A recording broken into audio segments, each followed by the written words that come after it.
Thank you, Mrs. Watanuki. Just like the Japanese internment camps, we have David Bonaccorsi to speak on similar atrocities. He is a Fremont City Council member and a lifelong Fremont resident. Growing up with his father, an educator from Fremont and a World War II veteran, he has learned firsthand of the horrors of a concentration camp in Nordhausen, Germany. Let's welcome David Bonaccorsi.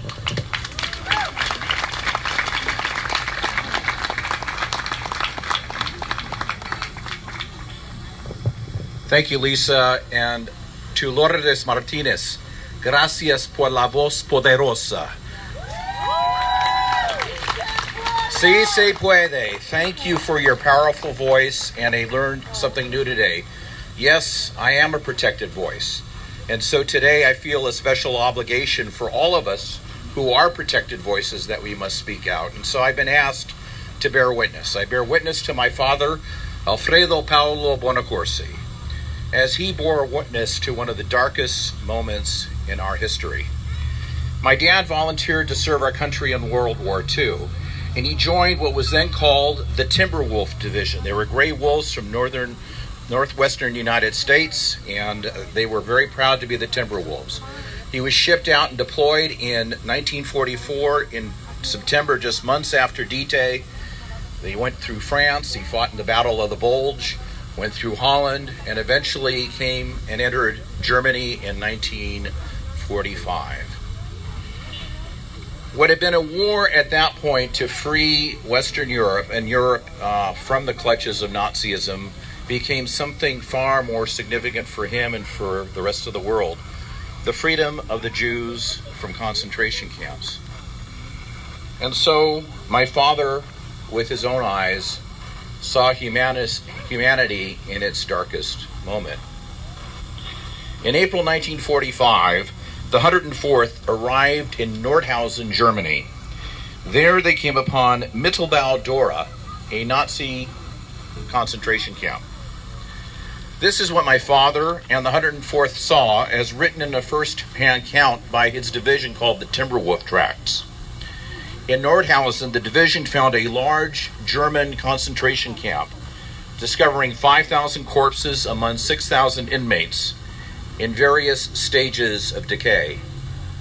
The corpses were scattered throughout the buildings and the grounds of the large camp, and all of them appeared to have been starved to such an extent that they were mere skeletons wrapped in skin. The Timberwolf tract continues in despairing detail, and I will spare you that detail here. But one survivor of that camp said, "This is what hell must be like." 50 years later, in 1995, on the 50th anniversary of the liberation of the concentration camps, Congregation Emmanuel in San Francisco, a Jewish congregation, invited my father and other survivors, other veterans, to San Francisco in remembrance of the liberation 50 years before in Germany.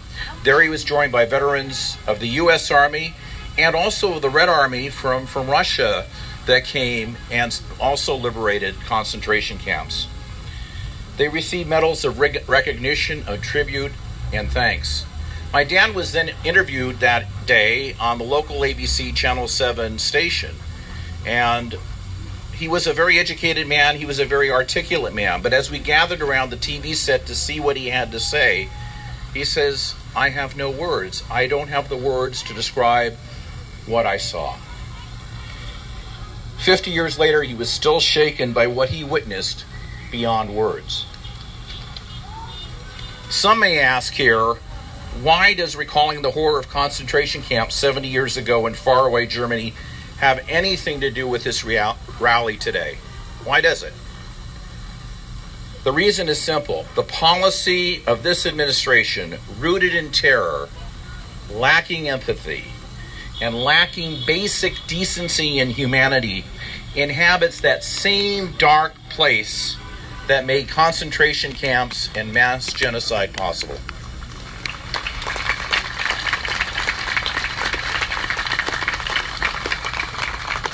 Policies of this kind won't change until we change hearts and minds. A young child ripped away from his parents is and will forever be tormented. This even as we hope and demand that the child is brought back to his parents now. Forever that child will never trust. Forever that child will suffer trauma. And forever that child will never, ever feel safe again. And while we still can, as we are doing today, we must speak out. We must bring light and love and compassion to heal the darkest places of our collective soul. Ahora es el momento de regresar los niños y las niñas a sus familias. Las familias merecen estar unidas. Families belong together. Si se puede.